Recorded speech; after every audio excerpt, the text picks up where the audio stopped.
Hi, I'm Jess, and I'm the co-founder of Kimai. We're a lab-grown diamond and recycled gold fine jewelry brand on a mission to bring transparency to the fine jewelry industry. So I grew up in Antwerp in Belgium. I feel like I don't have a specific memory of it, but it's more when you're young, you're unconscious of actually what it means and the value of it, etc. So I feel like I grew up, I would say, mostly unconscious of like how hard it is to make money or even to keep it, investment, etc.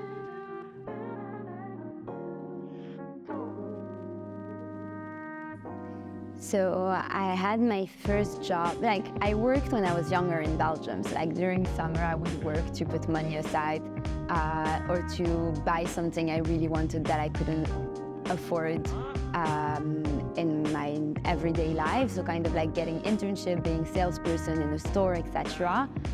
And then after uni, you kind of find yourself in a situation where you're done with uni and you need to figure out what to do next, right? And of course, what to do next needs to be linked to money that you're gonna earn in order to be able to live in the city you're in.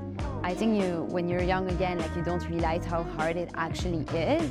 Like you don't know, you're so young and you kind of like need to make, you would think at the time a life decision, but you can always evolve from it.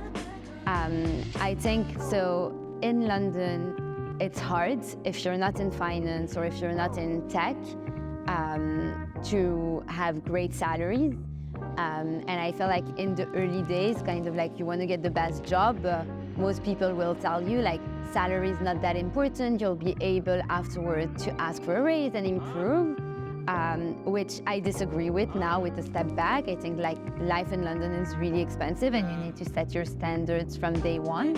I think the trick in London is that the base salary is very low for the price of living in London town, and therefore like it puts the standards very low and you feel like you can't really negotiate to get higher because that's what the market really sets as a standard. So my first job in London was in a startup. I really enjoyed it, but I wasn't paid much, and I think that's kind of like when you realize how tough it is to make money and to be able to just pay your normal life, right? Like rent, food, etc. So I still feel like it's a challenge in general, like in the city we live, where unfortunately life is very expensive in London and salaries aren't linked to it.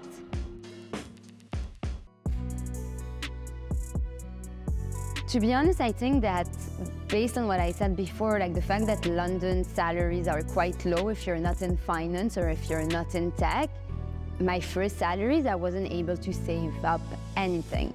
So it was really, really hard to even make it through the month without help, thankfully, from my parents.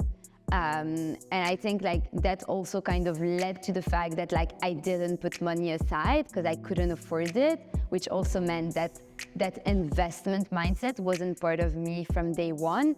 Then I kind of went on to start Kimai with very little money, bootstrapped it to get the word out there and to start selling it.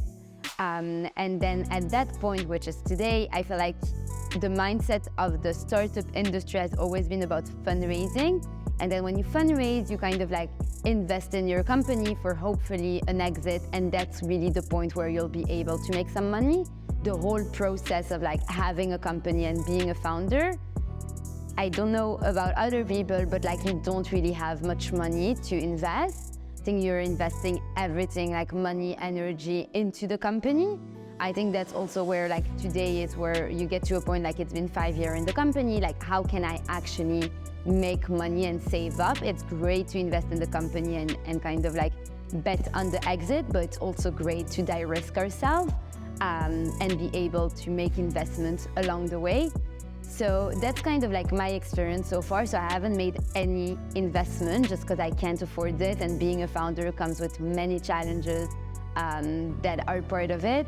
But the goal is really to kind of like figure out how can we not just aim into the long term of the company, but also be able to kind of like de-risk ourselves and make investments along the way.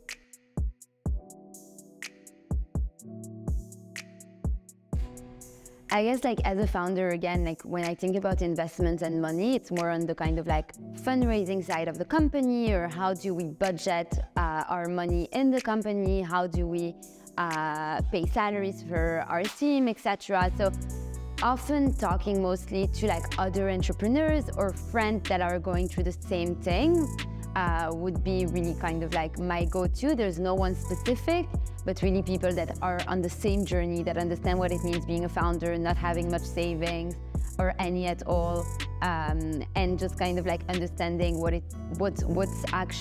do we invest in as founders, and how do we lead that company to success by managing the money into the company rather than my personal money.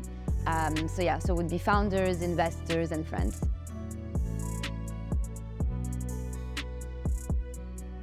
I think, as I said before, I feel like the main thing is like even your first job, of course, you have much less credibility to negotiate a crazy kind of raise, but you kind of like set your standards early on, because it's going to be much harder otherwise to get from very low to very high. So you rather start a bit higher to then negotiate. But of course, the market is the market, but there's always space for negotiation.